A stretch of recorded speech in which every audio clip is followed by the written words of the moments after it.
David Murray did a session with Ivo Perelman for this series of saxophone lead duets. Can you tell us what it was like playing with David Murray in the World Saxophone Quartet?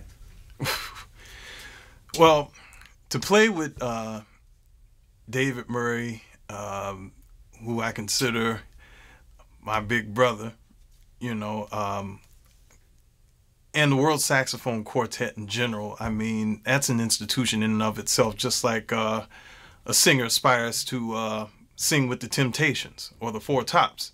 I mean, these are serious musical institutions, and to be able to be on a caliber as such or to aspire to do such is a blessing in and of itself.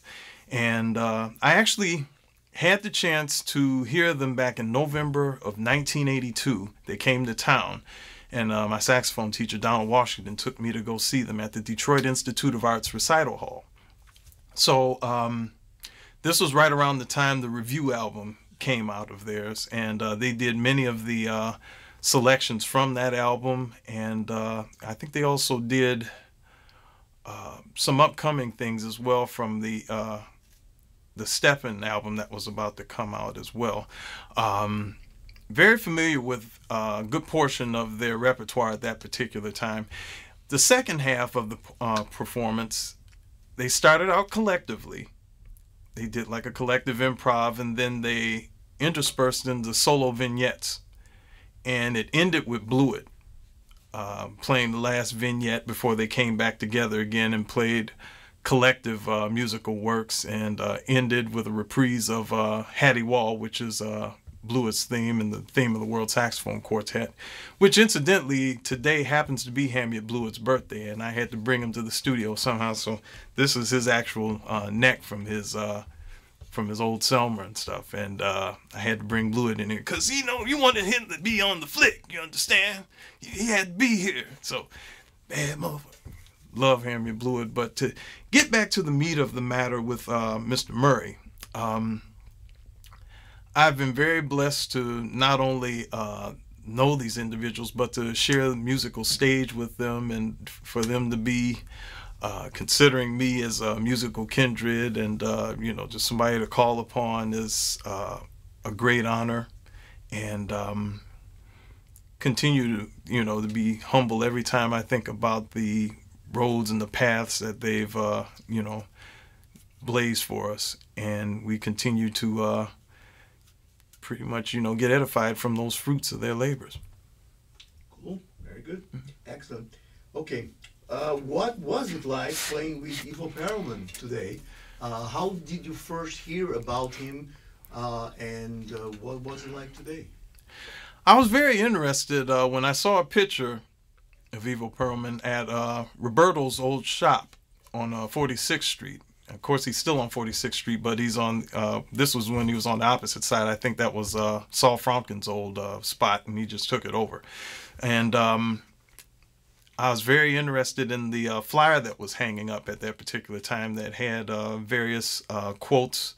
Has, you know, very innovative saxophonist from the Village Voice. I think it was Giddens that might have said something along that line, and various other quotes. And I was very interested to hear you, you know, because the picture was saying a whole lot of words just with the still alone. And to know that there's still somebody that plays and speaks freely, you know, in this day and age, which we definitely need a lot more of, for folks to realize that freedom still exists, even though we're trying to squelch it and trying to make various things happen during this pandemic and all that. We're not going to go for as free individuals of not only this nation, but of the universe itself. It was a great musical reminder that it's still here, and the creator is still here, and he has things in hands. We're just going through a rough patch, and eventually we're going to resolve it, just like we resolve the music today.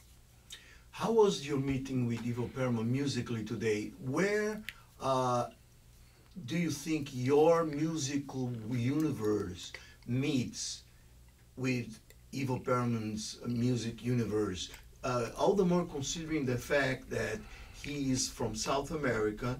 He was exposed to different kinds of music, of course, although not being a jazz, as quote-unquote educated musician with backgrounds in samba, in classical Brazilian music like Hector Villa-Lobos or Jobim Bossa Novas, and you as the ultimate jazz musician, somehow you make music for an hour that sounds effortless to my ears. How do you feel, how and why and where did your music universes meet today? How did you feel about that?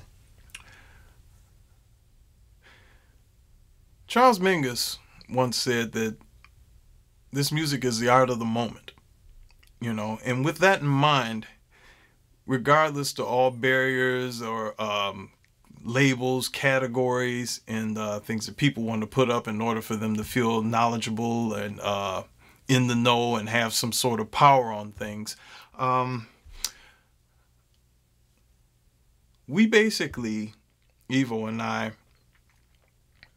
bring our collective wares to the table, you know, and I think this is in any musical situation where you bring your collective artistic acumen to that particular point there, and everybody that's involved brings the same thing, and there's a cross-pollination that happens as a result.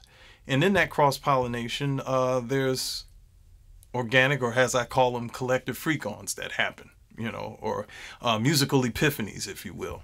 And I think that we had quite a few of them today. And for us to draw from our individual, you know, traits and things that we've experienced in previous musical encounters with other people and also aspirations that have yet to be externalized, you know, is a great pleasure to do. You know, particularly for me at this particular point, because 9 days ago I had my wisdom tooth, one of my oldest wisdom teeth, pulled out, and I'm in the process of doing a follow-up on that now. I got a nice little hot pocket over here that's still happening, but it helped me to exercise that, and it was also said, you know, that this music is a healing balm, a healing salve, you know, and I think under normal circumstances, I'd have been, oh, my tooth.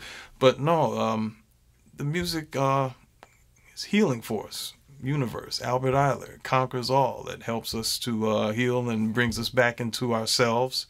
You know, even though we might have had some sort of physical or spiritual, mental interruptions or whatever, we get back in line with the music, you know, of the people of the world, and we're back in the mix. So I think there's more to come as far as Ivo and I and various other individuals to come together collectively. Hopefully we can bring all 10 of us together and make a concert of the situation, you know, a live concert, live stream, whatever needs to happen, depending upon whatever the quote-unquote COVID numbers are at the time, which would possibly enable us to do a live concert, or if we have to go back underground and do the live stream thing or whatever. But the point is that the music will be made, and hopefully it'll act as the art of the moment and the healing salve that it has been for all these years and for many to come. One more question regarding today's session. You and Ivo are known for playing the altissimo range with a kind of an approach and a degree of control that differentiate yourselves from a vast majority of saxophone players that sees the altissimo range as the climax, where you and Ivo kind of incorporated structurally in your musical thinking. Do you think that symbiotic approach to the altissimo came about today, and how do you approach the altissimo range? Well, it definitely happened today in Ivo and I's musical session. I first off approach what's called the falsetto or the altissimo register as the extended compass, the extended range, you know, and I think it's more positive. Just like back in the day we used to say handicap, now it's physically challenged. You know, that same sort of analogy where it's a bit more optimistic.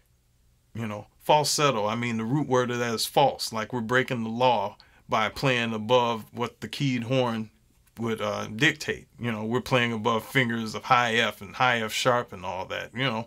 But it feels natural to me if I go above that, and if I have a particular need to express myself upstairs like that, where you find certain individuals, well, if you're going to play like that on a tenor, why don't you get yourself a soprano or something like that? But no, it's not the same thing, because we're still dealing with this long cavity, and because we're in that particular range, there's a bit more meat in the note because of it being a longer cavity that you wouldn't necessarily get out of a soprano or sopranino, because I mean those two instruments are indicative of that particular range, so automatically they're going to be like that, but they're going to have a nasally sound because of how short the cavity or the column is.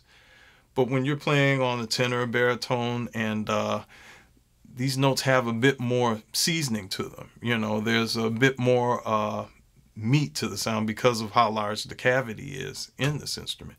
So I approach it with the same attitude as if I want to play open F sharp on the instrument. It should be that natural. It shouldn't be something like I'm breaking the law, or it's a freak note or something like that, a stratospheric note, or, you know, of course it is up there, but at the same time, it deserves the same respect as open C sharp on this instrument, you know.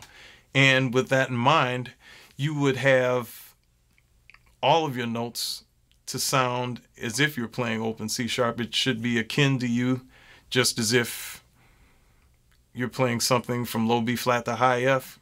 Anything above high F and onwards that you're able to obtain because of your embouchure and your mouthpiece reed combination will allow, should be just as natural, you know. And then you can add the accoutrements on a little later, such as growls and shrieks or whatever, you know, that would help give it your own personal sound, you know.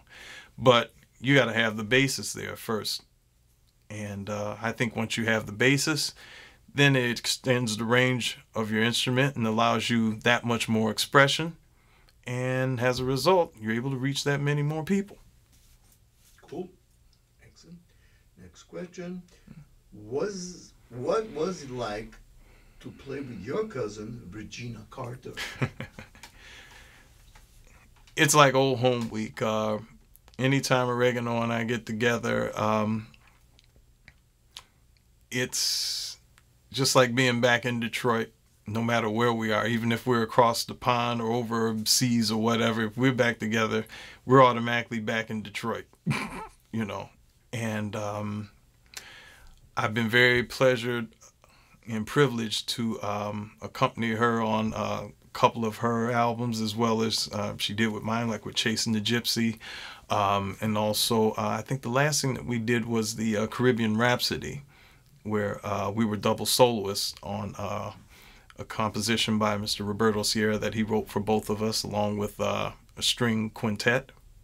And anytime that we're, like I said, when we're out somewhere and, hey, come on up on stage, you know, and I love it when she breaks a horsehair or cracks a string, and I love it when we egg each other on and she makes me break a reed or whatever, and trying to keep up with her. And I look forward to the next time that we are able, because it's been quite a while since we've had musical heads meet and all that, and since we've seen each other. We've talked on the phone since COVID hit and whatnot, and I think it was in response to the Downbeat article that we did as far as how we were being affected by COVID and things, that we last talked. And I haven't seen that much of her since, or talked to her since, so I'm glad we're talking about this, because it's just a reminder, hey, we got to get back in touch. So. Alrighty. Well, he's asking, when did you and Regina start first playing together? So Regina and I first started playing back in around 1984, 85. In Detroit, Michigan.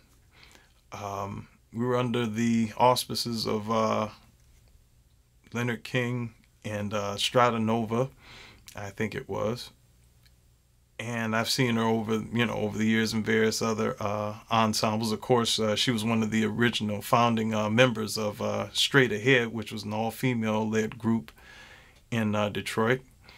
And once again, it's just about, it's old home family week whenever we get together. I've always enjoyed listening to her play, and I've basically listened to her grow. It's a heck of a long way to come from playing blue violin inspired by Jean Luponte and Noel Pointer to holding one of the most and playing one of the most prestigious violins in the world, the canon that was Paganini's violin.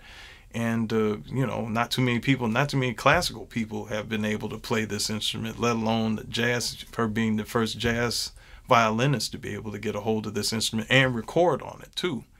I mean, that's a prestigious honor, and I'm really, I hold the horn up high as far as her accomplishments, and just continue to hope for more accolades, personal as well as commercial, spiritual, and otherwise, for her. Right on, oregano. Cool. Okay, please explain to us the wide variety of saxophones and the distinctive sounds of some of your favorite ones. Wow. Well, the wide variety of saxophones that are in my possession come about as a result of the different children. I mean, I have a friend of mine back in the day. His name's Alex Harding, also a baritone saxophonist now, and also plays bass clarinet and whatnot. But we went to high school together in Detroit, and he was very madly privileged. By the time that he was in his senior year, this cat had 3 Selmer saxophones, an alto, tenor, and a baritone. And I remember this distinctly well because his father was able to get at this place called Sam's Loans. It was a pawn shop on Michigan Avenue in Detroit, Michigan, where his father found Selmer alto and a tenor Mark VI. Both of these horns for $1,500 back in the day. And I mean, these are original lacquer, both of these horns, and it was like mid to late 60s horns they were. And I was like, wow, that is something, man. You're just privileged. And our band director for jazz band at the school was part of a big band that was under the auspices of Jimmy Wilkins. It was the Jimmy Wilkins Orchestra. And Jimmy Wilkins is the brother of Ernie Wilkins, who was one of the chief arrangers and saxophonists in Count Basie's New Testament big band. So we were playing Count Basie arrangements when we were in high school, literally. We were Basieites because we got our music directly from Count Basie's book, along with other arrangers and people as well. So the baritone saxophonist in Jimmy Wilkins' group was this guy named John Williford. He passed during the time that we were in high school, and the band director, Mr. Rogers, made it possible for Alex to acquire Mr. Williford's old horn, which was Selmer Mark VI Berry, original lacquer from, I think it's a 61, 62, 104,000 series. And got it for $1,300, low A, and he put $100 down, and for the next year paid $100 a month. See, and that's how Detroit was. I mean, we had elders and chieftains that were looking after us and whatnot, and I was quite envious of him having these axes, and I still had my own, the high school saxophone at that particular time. The only thing I had that was my own was the alto. I had a soprano. That was my cousin's, and a flute. So whenever it was time, whenever I could start, collecting, I think the real collection really started with my first Selmer Mark VI, and I just went off on a frenzy from there on. So here it is, some hundreds of horns later. And they're different children. I mean, I talk about how I acquired them and the different circumstances that they've come, you know, that I've come to acquire these instruments. And I'm grateful for the stewardship, you know, of the instruments. It's not just, I'm not hoarding or anything like that. I'm putting them back together so that they can actually be played, that they have a story to tell. You know, you think for older instruments that, you know, they don't have nothing else that they could play, or they're beat up or this, that, and other. No. Once these horns, particularly the older ones with that old metal, man, once these horns are put back into shape, the ring that they have on them, it's just, you can't get metal like that. And because of that, you can't get that same sound. I mean, they try, you know, with little mixtures that they do nowadays where they try and cut down with alloys and things like that to try and replicate, you know, horns that are just copper, zinc, raw brass, and, you know, but they get close, but no cigars, you know. And because of that, in the hands-on applications that these horns were made, as opposed to going down assembly lines and down, you know, and having the pieces drilled out and stuff, they have a certain character to them. You know, anytime that, if you go to like places like Sax Quest, for example, where they have footage from, I think, Kahn or the Buscher factory, where they're going step by step in the old silent movie, and you can actually see an individual going from one station to another with the bell, going from one station to another with the body of the instrument. Somebody's dealing with necks. There's actually a hand that's making these instruments. There's people. There's a family that's inside a factory that's involved making these instruments that are eventually going out to sing to the world that, you know, we're still here and that we still provide the democracy that, you know, the government's supposed to offer, and blah, blah, blah. You know, they're different children. And as a result, different children need to play. You have played with a lot of musicians on different recordings, and you have also been a leader of many of your own records. Do you enjoy alternating between the two roles, sideman and leader? Yes, I definitely love being both a sideman and a leader, because of the fact that I get a chance to aid and abet in somebody else's vision musically, and also take those things back to my own vision, you know. And there's nothing like it. I mean, there's the fact that somebody's telling you, hey, I need this from you, I need that from you, you know, and you're there giving musical merriment, you know, social merriment to people that are listening. And you're able to say that, you know, I hear those things, and I want to be able to replicate those things and then some when it comes time for me to put on the leader hat, you know, and to use those same techniques in order to get those same things out of my individuals that they were able to get out of me and the other sidemen that I was trading at the time. So it's all work as far as I'm concerned, you know, and to be able to continue to work into at the passion of being a musician and being an artist.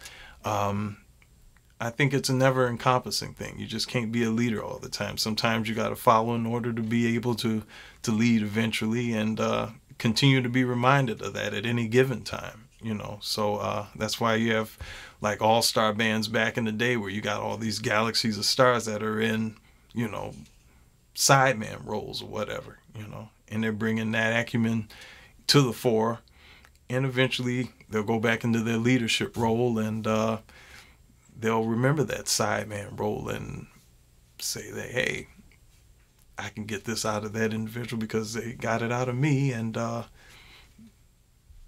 that's how it always should be. You know? Cool. You seem to have a deep love for the history of this music. What are some of your favorite composers and musicians? Oh God, we could be here all day as far as the history of this music, and players. The first people that come to mind are the first albums that I acquired.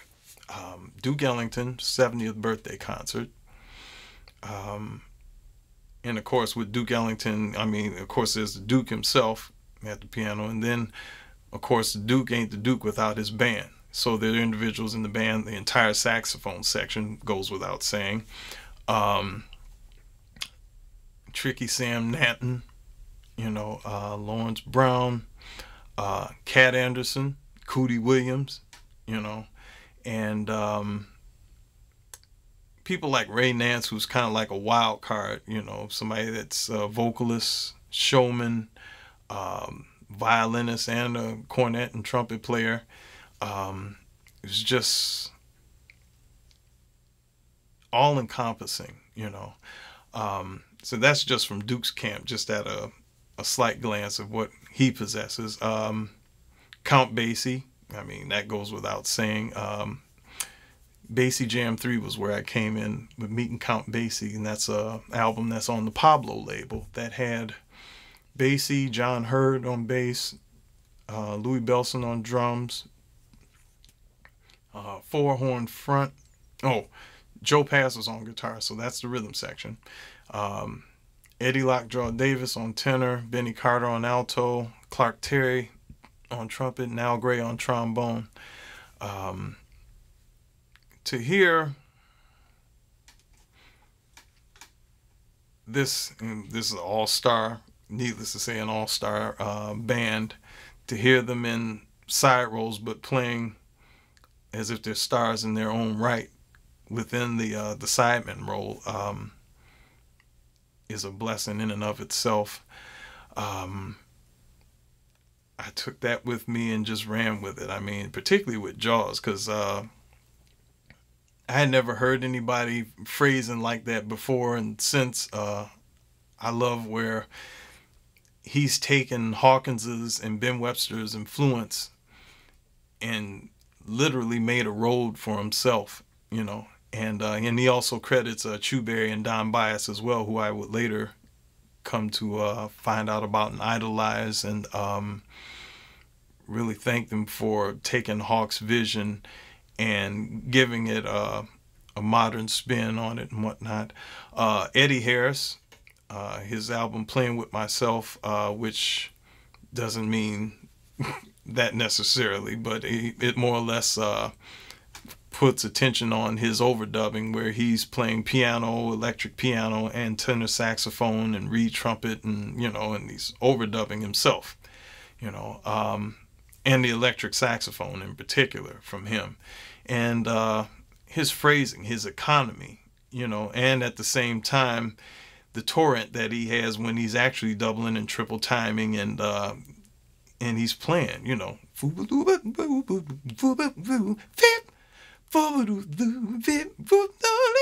it's like, say what, you know, and it's like you can hear the inner city in his playing.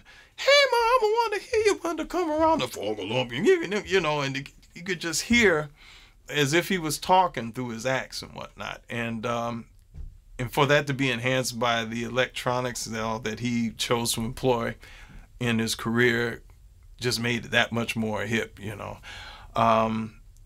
Billie Holiday, you know, the Billie Holiday Story Volume 3, that was compiled by Columbia Records, covers the years 1936 through 42, which we call the golden years for her because she was coupled with Lester Young at the time. So I got the chance to hear the quintessential horn the horn vocal pairing of all time, as far as I'm concerned. Of course, after in their wake came individuals such as when Roy Eldridge and Ella Fitzgerald would get together, Etta James Houston Person, Cleo Lane, John Dankworth, you know, many a different horn vocal combinations, but they got the ball rolling. And as a result of that, I was able to get from them the sympathetic ear that Prez had. I mean, he could have played all over, you know, Billy or whatever, but they actually had a point where they were finishing each other's sentences, you know, musically speaking. And I would later take that into jam sessions and various sessions where a vocalist is present, and would have different sensitivities as opposed to playing instrumental along with a vocalist, you know. Because when a vocalist, be it male or female, is up on the stage, they are the complete Mac. Because they initially have the vocal syntax that's immediately edifiable to the audience. You know, we can always try to imply E, A, I, O, you're mean to me or whatever on the instrument, but they're able to say, you're mean to me.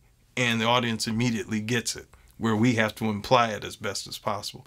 So all we can be is in service to that individual. And then when it's time for us to play a little Pete after they get finished singing the verse and whatnot, then we go about dealing with what they sang and comment off of it, you know, and not necessarily take marathon choruses or whatever. I mean, at most I would take a chorus, you know.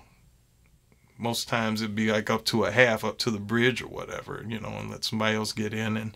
But with Billie Holiday and Prez, that got the ball rolling as far as that criteria for me. So there's a lot to be said about the historical traditions and the things that I've cherry picked and got out of the traditions that I can choose to continue to employ, you know, in jam sessions and then concerts and whatnot. And I think it's not only a tribute to what you can hear as an individual, but it's also a tribute to those that pioneered and paved the way and show that they're still viable even in the new century here. All right, those are the questions. Do you have anything you want to say that on your own, or? No, I just want to say that I'm very grateful that I still am able to have stewardship over these instruments, to be able to work as much as possible, because ever since the COVID thing happened and the non-vax route's been taken for me, certain things have closed up, you know, where they're trying to say, well, if you're not vaccinated, you can't do blah, blah, blah, you know. I'm just grateful that I'm still able to play this instrument. I'm still able to touch people. I'm still able to have a semblance of relevancy, because a whole lot of people within the past 15 so months didn't make it, you know, and still some are not here. We just lost George Wein not too long ago. My man, Brother Pete from the Hot 8 Brass Band, the leader of the Hot 8 Brass Band from New Orleans, just passed, you know, from COVID. Quite a few other, you know, musicians didn't make it or wound up getting incapacitated because of it as well, you know. And I'm just here to, you know, play as much as possible. I've been really dealing with the family this past 15 months or so, and I've been away from the act, so to see that I still have fingers and jibs and all that, the Creator's still smiling down, saying that you can still have this and all, and it's just waiting for you. You just gotta carve a way out for it to happen, and thank heavens I'm gonna find a way to continue to do that. And this session definitely serves as a catalyst, continuing on into the rest of the year, going into 2022 and beyond. By the way, talking about late musicians, you played for a while, I suppose in the early part of your career, with Frank Lowe. Mm-hmm. And Ivo Perelman and Frank Lowe kind of coexist in a similar sound universe. Mm-hmm. Do you find any similarities in your experience playing with Ivo today with your stint with Frank back in the day?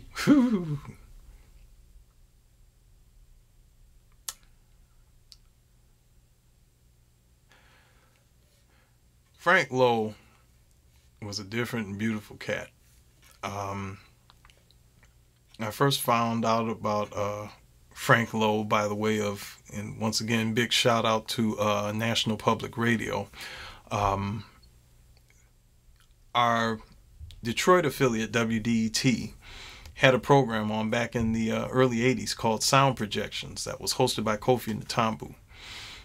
And it covered, quote unquote, the avant-garde scene in jazz at that particular time. And I first heard Frank Lowe by way of him being a side person with the Billy Bang big band that was together at the time. And he was playing, oddly enough, soprano saxophone on this particular cut. I didn't hear his tenor until later with the Fresh album that he did, along with Lester and Joseph Bowie, I think, and Abdul Wadud was playing cello on there, and I think Philip Wilson was on drums, if I'm correct. And that was the first time I was ever privy to Frank Lowe's tenor sound, which I found was jaw-dropping, and I mean, it was just electric. I mean, you could hear the connection between Coltrane, Sanders, Eiler, going in when he was playing with Alice, you know, in the early 70s. Man,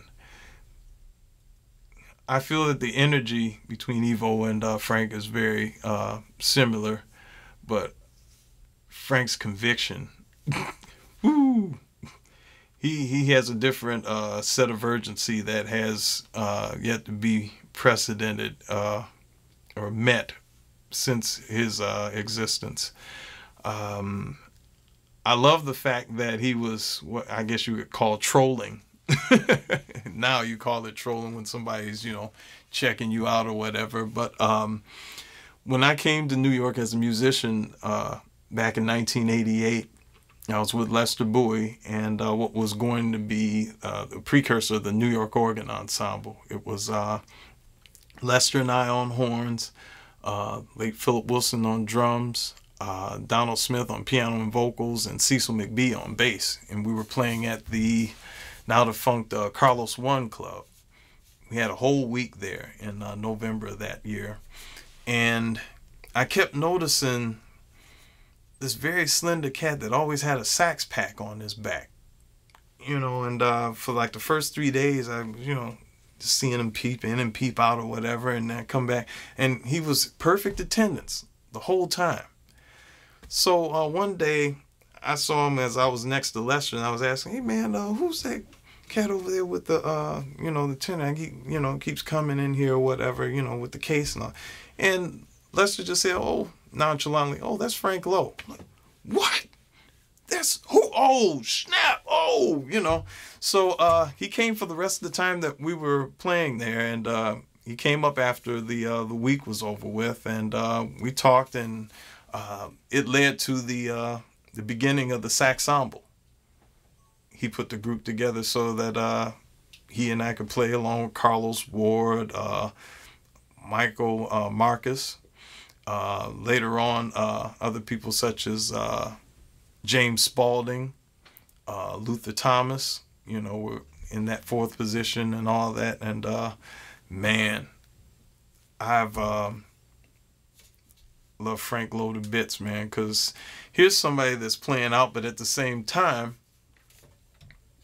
he's got reference, all types of reverence for people like Hank Mobley and the Hard Bobcats, and you know, all about the history of the music as well too.